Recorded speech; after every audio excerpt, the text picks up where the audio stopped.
నమస్కారం సిక్కోల్ హృదయ స్పందన న్యూస్కు స్వాగతం. నేను మీ వెంకట సత్యం. ఈరోజు వార్తా విశేషాలు ఇలా ఉన్నాయి.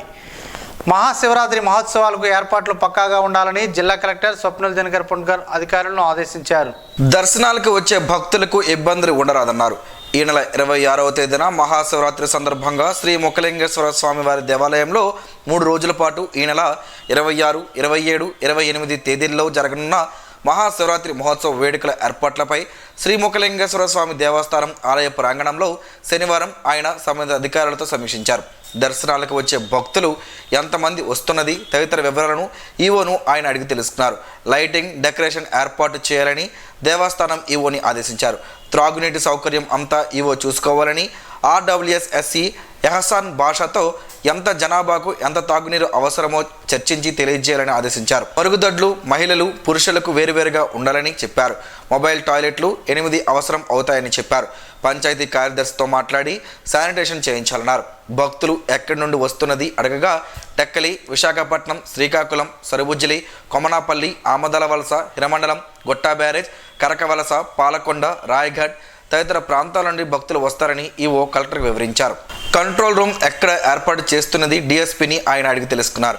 వంశధార నది నీరు ఎంత ఉన్నది SCని అడిగి తెలుసుకున్నారు. విద్యుత్ అంతరాయం లేకుండా చూడాలని విద్యుత్ శాఖ అధికారులను ఆదేశిస్తూ జనరేటర్ ఏర్పాటు చేయాలన్నారు. సమావేశానంతరం ఆలయంలో భక్తులకు చేసిన ఏర్పాట్లను పరిశీలించి క్యూ లైన్లపై ఈవోతో చర్చించారు. ఈ సమావేశంలో శ్రీకాకుళం రెవెన్యూ డివిజనల్ అధికారి K Sai Prathyusha, Tekkali DSP AVSN Murthy, దేవాదాయ శాఖ deputy commissioner N Sujatha, assistant commissioner Prasad Patnaik, DMNHO Balamuralikrishna, తహసీల్దార్ రామారావు, శ్రీముఖలింగం సర్పంచ్ టి సతీష్ కుమార్, మాజీ సర్పంచ్ తర్ర బలరాం తదితరులు పాల్గొన్నారు.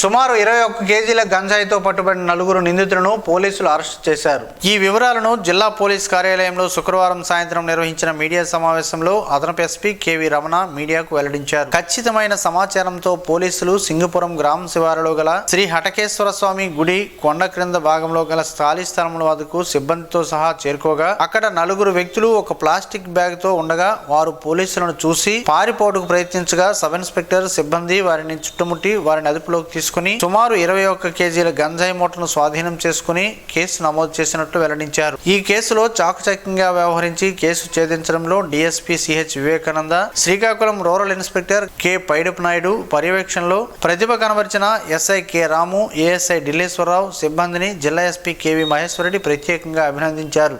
United forum of bank unions పిలుపు మేరకు స్థానిక శ్రీకాకుళం కళింగ రోడ్లో గల యూనియన్ బ్యాంక్ ఆఫ్ ఇండియా శాఖ వద్ద ఉద్యోగులు, అధికారులు ధర్నా కార్యక్రమాన్ని శుక్రవారం సాయంత్రం చేపట్టారు. ఈ కార్యక్రమంలో united forum of bank union convener B Srinivasulu మాట్లాడుతూ ప్రభుత్వ రంగ బ్యాంకులపై ప్రభుత్వం అనుసరిస్తున్న వ్యతిరేక విధానాలను నిరసిస్తూ ధర్నా కార్యక్రమం చేస్తున్నామన్నారు. అంతేకాకుండా బ్యాంక్ అధికారులు, ఉద్యోగులపై జరుగుతున్న దాడులను ప్రభుత్వం ఖండించకుండా ఎలాంటి చర్యలు చేపట్టడం లేదని ఆరోపించారు.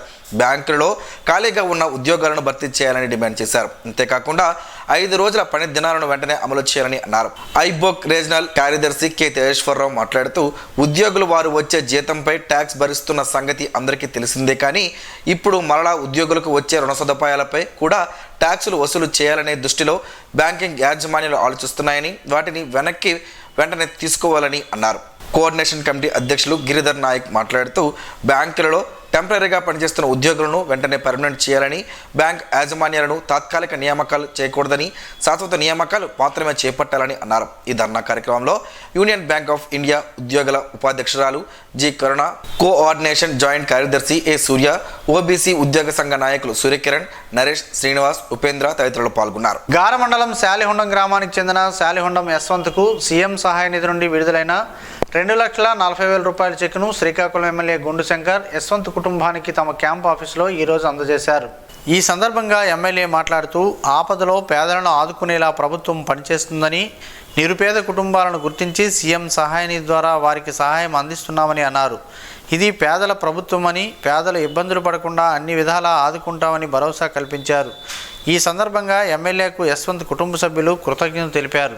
తండేల్ సినిమాలో చూపించిన రామారావు పాత్ర రియల్ తండేల్ రామారావుది కాదని, పాకిస్తాన్కు దొరికిన 3 బోట్లలో 3 తండేలు ఉన్నారని, బాధిత మత్స్యకారులు తెలిపారు. నగరంలోని స్థానిక ఎన్జీఓ హోంలో గతంలో పాకిస్తాన్ నావికా దళాలకు చిక్కిన మత్స్యకార కుటుంబ సభ్యులు నిర్వహించిన మీడియా సమావేశంలో మాట్లాడారు. రచయిత కార్తిక్ తమ గ్రామాలకు వచ్చి మీరు సముద్రంలో వేట సమయంలో పడే ఇబ్బందులు, పాకిస్తాన్ పోలీసులకు చిక్కి 14 నెలలు పాటుపడిన కష్టాలనే కథగా చేసుకొని ఓ చిత్రం నిర్మిస్తున్నామని, మీరు ఈ కథ మరెవరికి చెప్పవద్దని చెబుతూ 21 కుటుంబాలకు చెందిన తమకు చెరో 45,000 రూపాయల చొప్పున అందజేశారని, గన్నగల్ల రామారావు, ఎర్రాయిలకు చెరో 90,000 రూపాయల చొప్పున అందించారని తెలిపారు. అయితే గతంలో హైదరాబాద్లో నిర్వహించిన ప్రీ రిలీజ్ ఈవెంట్కు కేవలం 4 మాత్రమే తీసుకువెళ్లారని, మిగిలిన వారి గురించి చెత్తిరు యూనిట్ అడగ్గా వారు వలస వెళ్లిపోయారని, అందుబాటులో లేరని రామారావు యూనిట్ సభ్యులకు అబద్ధం చెప్పాడని ఆరోపించారు. శ్రీకాకుళం నిర్వహించిన సక్సెస్ మీట్లో తమను సన్మానిస్తామని చెప్పి కనీసం వేదికను కూడా ఎక్కనివ్వకుండా రచయిత కార్తిక్, రామారావులు అడ్డుపడ్డారని ఆవేదన వ్యక్తం చేశారు. తమను రామారావు, రచయిత కార్తిక్లు మోసం చేస్తున్నారని ఆగ్రహం వ్యక్తం చేశారు. ఇదిలా ఉంటే శ్రీదేవి డ్రామా కంపెనీ వారు తమ మత్స్యకారుల ఇబ్బందులను తెలుసుకునేందుకు కబురు పంపిస్తే ఎవ్వరికీ సమాచారం ఇవ్వకుండా రామారావు, ఆయన భార్య వెళ్లిపోయారని, ఇది సబబు కాదన్నారు. రామారావు కారణంగానే తామంతా ఆనాడు పాకిస్తాన్ పోలీసులకు దొరికిపోయామని, అలాంటి వ్యక్తిని హీరోగా చేసి మా అందరినీ పట్టించుకోకపోవడంతో తీవ్ర మనస్తాపానికి గురవుతున్నామని చెప్పారు. సమావేశంలో చీకటి గురుమూర్తి, సోరడ మగతమ్మ, కోనడ వెంకటలక్ష్మి, కె అప్పారావు, కిషోర్, పి మణి, రాజు, బవిరోడు, గురువులు, వి శామ్యూల్, బడే అప్పన్న, వెంకటేష్లు పాల్గొన్నారు. నడక ఆరోగ్యానికి మహాసాధనం. ఇదే మాటను వైద్యులు, మన పెద్దలు ఎప్పుడో చెప్పారు. మారుతున్న ఆధునిక పరిస్థితుల దృష్ట్యా మనుషులకు శారీరక వ్యాయామం తగ్గడం వలన పలు రోగాల బారిన పడుతున్నాం. ఆరోగ్యానికి నడక అవసరమని తెలిపే ప్రత్యేక కథనం ఈరోజు స్పందన న్యూస్లో చూడొచ్చు. ఈ సృష్టిలో జీవిస్తున్న ప్రతి ప్రాణికి శారీరక వ్యాయామం తప్పనిసరి అని ప్రకృతి నియమం చెబుతుంది. మనిషి తప్ప ప్రతి జీవి తన ఆహారం కోసం శారీరక శ్రమ పడుతుంది.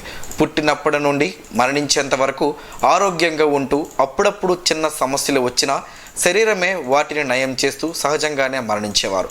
మనిషి మాత్రం ఇప్పుడున్న సుఖాలను మించి సుఖాలను పొందే మార్గాలను అన్వేషించే మార్గంలో తనను తాను కోల్పోతున్నాడు. ఆధునిక జీవితంలో వ్యాయామం లేకపోవడం వలనే పలు రోగాలకు ఈ శరీరం వేదిక అవుతుంది. దాని పరిణామ క్రమంలో మరణాలు సంభవిస్తున్నాయి. చిన్న వయసులోనే గుండెపోటు, ఊబకాయం ఇలాంటివి ఎన్నో రోగాలు తెలియని ఎన్నో ఉన్నాయి. పూర్వం రోజుల్లో మన తాత ముత్తాతలు కాలంలో వారంతా ఆరోగ్యంగానే ఉండేవారు. ఏ పనికైనా నడిచే వెళ్ళేవారు, కష్టించి పని చేసేవారు. శుభ్రంగా వాగుల్లో దొరికే నీరునైనా చక్కగా కడుపు నిండే తాగేవారు. రాత్రి సరైన వేళకు నిద్రించేవారు. మరలా ఉదయాన వేకువజామునే నిద్రలేచి వారి పనుల్లో నిమగ్నం అయ్యేవారు. బంధుమిత్రులతో కూడా కాలక్షేపం చేసేవారు. అంతకన్నా ముందు దైవ కార్యక్రమాలు, అలాగే దాన ధర్మాలు కూడా చేసేవారు. ఇప్పుడు అవన్నీ ఉన్నాయో లేవో మనకు మనం ప్రశ్నించుకోవాల్సిందే. రోజులో సహజంగా జరిగే నడకను ఇప్పుడు వాకింగ్, ఆంగ్ల భాషలో అంటూ ఉదయాన సాయంత్రం పూటల్లో కొందరు చేస్తున్నారు. ఇది మంచి పరిణామం అయినప్పటికీ అందరూ నడక గొప్పతనాన్ని గుర్తించాలి. ప్రతి ఒక్కరూ నడకను ఎంచుకొని ఆరోగ్యాన్ని పొందాలి. ఆరోగ్య ఆంధ్రప్రదేశ్ దిశగా ప్రతి ఒక్కరూ కృషి చేయాల్సిన అవసరం ఉంది. ముఖ్యంగా ప్రభుత్వాలు ఎన్ని చేసినా ప్రజల నుంచి స్పందన రావాలి. అందులో భాగంగా ప్రజాప్రతినిధులు, స్వచ్ఛంద సంస్థలు కూడా నడక ప్రాముఖ్యతను వివరించడంతో పాటు నడక పోటీలను నిర్వహించడం, వారికి బహుమతులు ప్రదానం చేయడం, వీటికి నిధుల కోసం ప్రభుత్వాన్ని కోరడం వంటి పనులు చేయవచ్చు. మరీ ముఖ్యంగా అనారోగ్యం బారిన పడిన వారికి మందుల రూపంలో ప్రభుత్వాలు వ్యక్తిగతంగా ఎంతో ఖర్చు చేస్తున్నాం. అలాంటి ఖర్చులను నివారించేందుకు ముందుగా ఆరోగ్యాన్ని కాపాడుకోవడంతో నిధులు కొంతమేర తగ్గుతాయి. ఇలాంటి నిర్ణయాన్ని ఆంధ్రప్రదేశ్ ప్రభుత్వం ఇటీవల తీసుకున్నట్లు సంబంధిత శాఖ అధికారులు వెల్లడించారు. వాకింగ్ ట్రాక్లను ఏర్పాటు చేయనున్నట్లు చెప్పారు. వీటి వలన పౌరులకు ఆరోగ్యం ప్రాప్తిస్తుంది, అనారోగ్య సమస్యలు రావని, ఏటా మందుల కోసం ₹1,00,00,000 ప్రభుత్వం ఖర్చు చేస్తుందని గణాంకాల ద్వారా తెలుస్తుంది. అయితే మానవులు ఆరోగ్యానికి ప్రత్యేక శ్రద్ధ వహించి ముందస్తు చర్యలకు ఉపక్రమించాలి. మన ఆరోగ్యం కోసం పరితపిస్తున్నట్లే భూమి ఆరోగ్యానికి కూడా కృషి చేయాల్సిన అవసరం అందరిపైన ఉంది. పాలిథిన్, సింగిల్ యూజ్ ప్లాస్టిక్ను వాడకుండా ఎవరికి వారే నిషేధించుకోవడంతో పాటు మొక్కలను విరివిగా పెంచుతూ వాటిని సంరక్షించుకోవడం చేస్తే మరో 5 ఏళ్లలో అద్భుతమైన ఆంధ్రప్రదేశ్గా మనం చూడవచ్చు. అరసవెల్లి ధరలో గల శ్రీరమ్య తిరుమల ఆలయంలోని మహాలక్ష్మి అమ్మవారికి, శ్రీ వెంకటేశ్వర స్వామి వారికి అర్చకులు శనివారం ప్రత్యేక పూజలు నిర్వహించారు. వేకువజాము నుంచే స్వామివారికి, అమ్మవారికి ఆలయ ప్రధాన అర్చకులు కరిరంగనాథ వేణుమాధవాచార్యులు విశేష పూజలు నిర్వహించారు. స్వామివారిని దర్శించుకునేందుకు వచ్చిన భక్తులు నామగోత్రాల పేరిట పూజలు నిర్వహించి తీర్థ ప్రసాదాలను అందజేశారు. ఆలయ ప్రాంగణమంతా స్వామివారి నామస్మరణతో మారు మ్రోగింది. మాఘమాసం సందర్భంగా స్వామివారికి విశేష పూజలు నిర్వహిస్తున్నట్లు అర్చకులు తెలిపారు. తెలుగు రచయితల వేదిక ప్రధాన కార్యదర్శి ఆర్వి రమణమూర్తి ఆధ్వర్యంలో ఓ ప్రైవేటు కళాశాలలో అంతర్జాతీయ మాతృభాషా దినోత్సవం సందర్భంగా కవి సమ్మేళనం నిర్వహించారు. ఈ సందర్భంగా తెలుగు భాషా విశిష్టతపై వ్యాసరచన పోటీలు నిర్వహించి గెలుపొందిన విద్యార్థులకు బహుమతి ప్రదానం చేశారు. వ్యాసరచన పోటీల్లో NTR municipal high school, new central school, Shantiniketan కళాశాల విద్యార్థులు పాల్గొన్నారు. ఈ కార్యక్రమంలో విశ్రాంతి డిఈఓ బలివాడ మల్లేశ్వరరావు మాట్లాడుతూ తెలుగు భాషలో మాట్లాడడం, తెలుగుకు ప్రాధాన్యత ఇవ్వడం ఎంతో ముఖ్యమని తెలిపారు. విశ్రాంతి సీఈఓ సురంగి మోహన్ రావు మాట్లాడుతూ భారతదేశంలో అనేక భాషలతో లౌకికతత్వం కలిగి ఉందని, ప్రతి భాషకు ప్రాముఖ్యత ఉంటుందని, ఏ భాషలో ఉన్నవారు ఆయా భాషల్లో మాతృభాషలను కాపాడుకోవాల్సిన బాధ్యత ఉందన్నారు. సాహితీ చైతన్య కిరణాల అధ్యక్షులు ఉమామహేశ్వరరావు ఆధ్వర్యంలో ప్రశంసా పత్రాలు అందజేశారు. ఈ కార్యక్రమంలో కవులు చాడ శ్రీనివాస్, కిమ్మి సంతోష్, బి ఉమామహేశ్వరరావు, టి లింగరాజు, ఇద్ది పాపయ్య, ముట్నూరు ఉపేంద్ర శర్మ, రెడ్డి లలిత, తంగి ఎర్రమ్మ, పలువురు సాహితీ ప్రియులు పాల్గొన్నారు. అరసవెల్లి ఆలయ అభివృద్ధికి కృతనిశ్చయంతో ఉన్నట్లు రాష్ట్ర మంత్రి కింజరాపు అచ్చెన్నాయుడు తెలిపారు. ఈ మేరకు కోటబొమ్మాలి పార్టీ కార్యాలయంలో రాష్ట్ర మంత్రి అచ్చెన్నను టీడీపీ నాయకులు ఉంగటి రమణమూర్తి, గొలివి దామోదర్, గంగు రమణ తదితరులు మర్యాదపూర్వకంగా కలుసుకున్నారు. అరసవెల్లి ఆలయానికి వచ్చిన భక్తులకు ఎలాంటి ఇబ్బందులు కలగకుండా కొబ్బరి కొమ్మలతో పందిరి వేయాలని మంత్రిని కోరగా ఆయన సానుకూలంగా స్పందించి భక్తులకు ఎలాంటి ఇబ్బందులు లేకుండా చర్యలు చేపడతామని అన్నారు. ఆలయ అభివృద్ధికి కట్టుబడి ఉన్నట్లు తెలిపారు. ఉంగటి రమణ దాములతో మంత్రి కొద్దిసేపు మాట్లాడారు. ఫిబ్రవరి 23న ఏపీలో నిర్వహించనున్న గ్రూప్ 2 మెయిన్స్ పరీక్షల నిర్వహణపై ఏపీపీఎస్సీ స్పష్టత ఇచ్చింది. ఆదివారం గ్రూప్ 2 మెయిన్స్ పరీక్షలు యథాతథంగా జరుగుతాయని తెలిపింది. రేపు ఉదయం 10 గంటల నుంచి మధ్యాహ్నం 12 గంటల 30 నిమిషాల వరకు పేపర్ 1, మధ్యాహ్నం 3 గంటల నుంచి సాయంత్రం 5 గంటల 30 నిమిషాల వరకు పేపర్ 2 పరీక్ష జరుగుతుందని కమిషన్ పేర్కొంది. అభ్యర్థులు నిర్ణయ సమయానికి 10 నిమిషాల ముందుగానే పరీక్షా కేంద్రాలకు చేరుకోవాలని సూచించింది. గ్రూప్ 2 మెయిన్స్ వాయిదా అంటూ సోషల్ మీడియాలో వస్తున్న తప్పుడు ప్రచారాన్ని నమ్మవద్దని కమిషన్ వెల్లడించింది. నగరంలోనే శర్వాణి విద్యాలయంలో చదువుతున్న వి హర్షిత శ్రీకాకుళం ఎమ్మెల్యే గుండు శంకర్కు మరుపురాని బహుమతిని ఆయన కార్యాలయంలో కలిసి అందజేసింది. చిన్నారి అందించిన బహుమతిని చూసి మంత్రముగ్ధులైన ఎమ్మెల్యే చిన్నారిలో ప్రతిభను కొనియాడుతూ ప్రశంసించారు. ఈ సందర్భంగా ఎమ్మెల్యే మాట్లాడుతూ రథసప్తమి వేడుకలలో ముస్తాబైన చిత్రాన్ని తన చేతిలో జాలువారిన తీరు ఊహకందనిస్తుందని, చిన్ననాటి నుండే విద్యార్థులకు చదువుతో పాటు కళారంగాల వైపు తీర్చిదిద్దాలని, చిత్రలేఖన కళలతో మనసు ఆహ్లాదకరంగా ఉండటమే కాకుండా చదువులో ముందుంటారని అన్నారు. ప్రతి పాఠశాలలో విద్యార్థులను చదువుతో పాటు క్రీడా రంగాల్లోనూ, చిత్రలేఖనంలోనూ, కళల్లో ప్రోత్సహించే విధంగా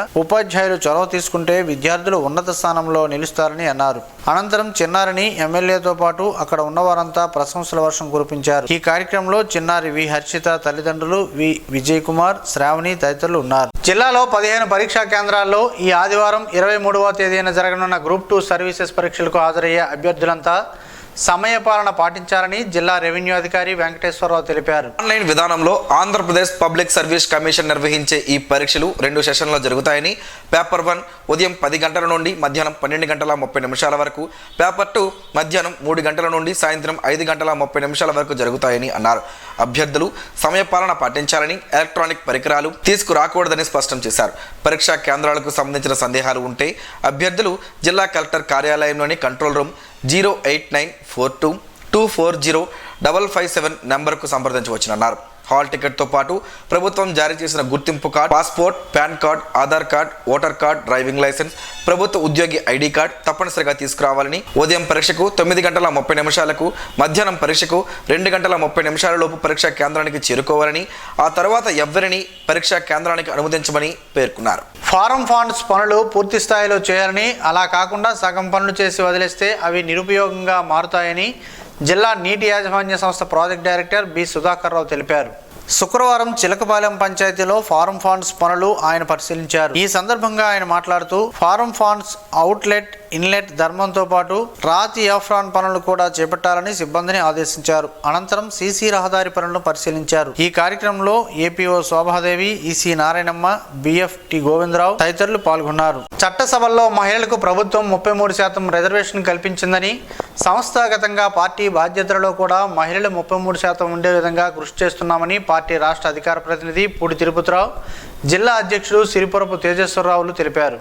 బీజేపీ శ్రీకాకుళం నగరం ఈస్ట్ మండలానికి నూతన అధ్యక్షుని నియామకం గురించి అభిప్రాయ సేకరణకు పోలింగ్ బూత్ అధ్యక్షులు, క్రియాశీల సభ్యులు మండలంలోని సీనియర్ నాయకులతో సమావేశం నిర్వహించారు. ఈ సమావేశంలో వారు మాట్లాడుతూ సంస్థాగత పరంగా మండల అధ్యక్షుని నియామకం కోసం ఈస్ట్ మండలం అర్హత సాధించిందని, మండల అధ్యక్షురాలిగా ఒక మహిళా క్రియాశీల సభ్యురాలకు అందరూ ఏకాభిప్రాయంతో మద్దతు తెలియజేశారని తెలిపారు. త్వరలో అధికారికంగా పేరును ప్రకటిస్తామని తెలిపారు. ఎన్నికల అధికారిగా సురేష్ బాబు సింగ్ వ్యవహరించారు. ఈ సమావేశంలో బీజేపీ జాతీయ కౌన్సిల్ సభ్యుడు చల్లా వెంకటేశ్వరరావు, టంకాల ఝాన్సీ తదితరులు పాల్గొన్నారు. ప్రభుత్వ మహిళా కళాశాలలో ఈరోజు సూక్ష్మ జీవశాస్త్రం విభాగాధిపతి సిహెచ్ లలిత ఆధ్వర్యంలో అతిథి ఉపన్యాస కార్యక్రమం నిర్వహించారు. ఈ కార్యక్రమంలో కళాశాల ప్రిన్సిపల్ డాక్టర్ కె సూర్యచంద్రరావు అధ్యక్షత వహించారు. ఈ సందర్భంగా ఆయన మాట్లాడుతూ క్యాన్సర్ గురించి జరుగుతున్న తాజా పరిశోధనలను విద్యార్థులకు తెలియజేయడానికి ఇటువంటి ఉపన్యాసాల ఆవశ్యకత ఎంతగానో ఉందని అన్నారు. ప్రముఖ శాస్త్రవేత్త డాక్టర్ ఎస్ఏ రాజు బగిడి మాట్లాడుతూ క్యాన్సర్ చికిత్సలో నాన్ కోడింగ్ ఆర్ఎన్ఏల పాత్ర అనే అంశం గురించి వివరించారు. ఈ కార్యక్రమంలో కళాశాలలోనే లైఫ్ సైన్స్ అధ్యాపకులు, పీజీ విద్యార్థినులు పాల్గొన్నారు. శ్రీకాకుళం పట్టణ పరిధిలో ప్రత్యేక కార్యాచరణతో పోలీసులు అసాంఘిక కార్యకలాపాలకు అడ్డుకట్ట వేస్తున్నారు. శ్రీకాకుళం 2వ పట్టణ పోలీస్ స్టేషన్ పరిధిలో గల పిఎన్ కాలనీ, బలగా, నాగావళి నది పరివాహక ప్రాంతాలు, పట్టణ చివరి ప్రాంతాలలో నిర్మానుష్యమైన ప్రదేశాల్లో డ్రోన్ నిఘాతో చట్ట వ్యతిరేక కార్యకలాపాలపై ఉక్కుపాదం చేస్తున్నారు. జిల్లా ఎస్పీ ఆదేశాల మేరకు శుక్రవారం 2వ పట్టణ చివరి ప్రాంతాలలో బహిరంగంగా మద్యం సేవించడం, గంజాయి సేవించడం, పేకాట, యూటీజింగ్, చైన్ స్నాచింగ్ తదితర నేరాలపై డ్రోన్ కెమెరాలతో నిఘా ఉంచి సంబంధిత వ్యక్తులపై చర్యలు తీసుకుంటున్నట్లు పోలీసులు చెబుతున్నారు. చట్ట వ్యతిరేక కార్యకలాపాలకు పాల్పడిన వారిపై ఇప్పటికే కేసులు నమోదు చేస్తున్నారు. ప్రణాళికతో పరీక్షలకు సిద్ధం కావాలని, వాటితో పాటు దైవ చింతన, ఆత్మవిశ్వాసం ఉండాలని సత్సాయి సేవా సంస్థల zonal convener M Janardhan Rao సూచించారు. బూర్జి మండలం గుత్తావిలి జిల్లా పరిషత్ ఉన్నత పాఠశాలలోని విద్యార్థులకు మానవతా విలువలు, అలాగే పరీక్షల ముందు ప్రణాళికల నిర్వహణ అనే అంశంపై అవగాహన కార్యక్రమాన్ని ఈ రోజు నిర్వహించారు. ఈ కార్యక్రమంలో పాల్గొన్న ఎం జనార్దన్ రావు విద్యార్థులకు పలు సూచనలు చేశారు. ఒత్తిడి లేకుండా చదవాలని, శ్రద్ధ, ఇష్టం ఉండాలని తెలిపారు. ఈ కార్యక్రమంలో ప్రధాన ఉపాధ్యాయులు శ్రీనివాస్, పాఠశాల సిబ్బంది తదితరులు ఉన్నారు.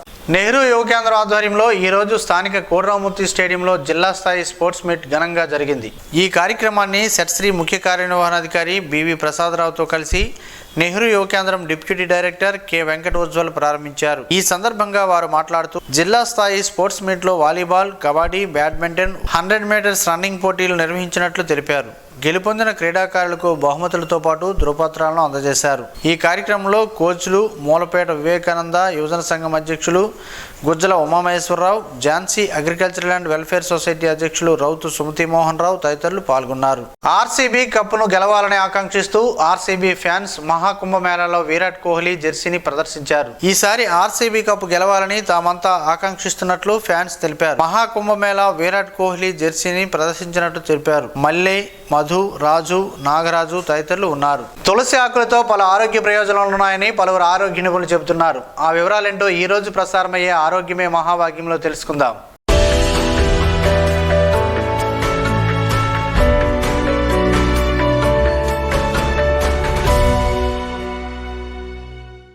తులసిలో యూజినాల్ ఉంది. చిన్న మొత్తంలో యూజినాల్ కాలేయంలో ట్రాన్సిన్ ప్రేరిత నష్టాన్ని నివారిస్తుంది. కానీ అధిక మోతాదులో తీసుకుంటే మాత్రం కాలేయం దెబ్బతినడం, వికారం, విరోచనాలు, వేగవంతమైన హృదయ స్పందన మార్పులను కలిగించే అవకాశం ఉంది. ఇకపోతే తులసిలో కలిగే ప్రయోజనాలు ఏమిటో చూద్దాం. తులసి ఆకుల్లో కొద్దిగా కర్పూరం కలిపి మెత్తగా నూరి మొటిమలు, నల్ల మచ్చలు, తెల్ల మచ్చలు, శోభి మచ్చలపై లేపనం చేస్తుంటే అతి త్వరగా తగ్గిపోతాయి. ప్రతిరోజు ఉదయం, సాయంత్రం ఒక్కొక్క స్పూన్ వంతున తులసి రసం, అల్లరసం, తేనె కలిపి తీసుకుంటూ ఉంటే మంచి ఆకలి కలుగుతుంది. ఒక గ్లాసు నీటిలో 20 తులసాకులు, 20 పుదీనా ఆకులు, చిన్న అల్లం ముక్క, పావు స్పూన్ జీలకర్ర, వాము, ధనియాలు చూర్ణం కలిపి సగం గ్లాసు కషాయం మిగిలేలా మరిగించి గోరువెచ్చగా అయిన తర్వాత వడపోసి సగం నిమ్మబద్ద రసం, 1 స్పూన్ తేనె కలిపి రోజుకు ఒకసారి తాగుతుంటే దురదలు, దద్దుర్లు తగ్గుతాయి. జీర్ణాశయ దోషాలు తొలగి జీర్ణశక్తి వృద్ధి అవుతుంది. రక్తపోటు నియంత్రణలో ఉంటుంది. పైత్య వికారాలు తగ్గుతాయి. నోటి దుర్వాసన తగ్గుతుంది. వారానికి 2 సార్లు పరగడుపున 5 తులసాకులు 3 మిరియాలు కలిపి నమిలి మింగుతుంటే మలేరియా వ్యాధి సోకకుండా రక్షణ కలుగుతుంది. తులసి రసాన్ని ఒంటికి పట్టించుకుంటే దోమలు దరిచేరవు. రోజుకు ఒకసారి 4-5 స్పూన్లు తులసి రసంలో 1 స్పూన్ తేనె కలిపి సేవిస్తుంటే క్రమంగా మూత్రపిండం, మూత్రకోశ, మూత్రాశయాలలోని రాళ్ళు కరిగిపోతాయి. ఇదే చూర్ణాన్ని ముక్కు పొడలా పీలుస్తుంటే జలుబు, ముక్కు దిబ్బడ, తుమ్ములు, శిరోభారం, సైనటిస్ తదితర వ్యాధులు కూడా తగ్గుతాయి.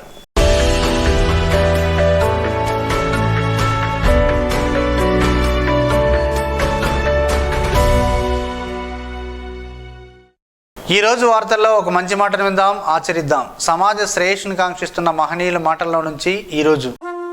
జీవనం గమనం గమ్యం.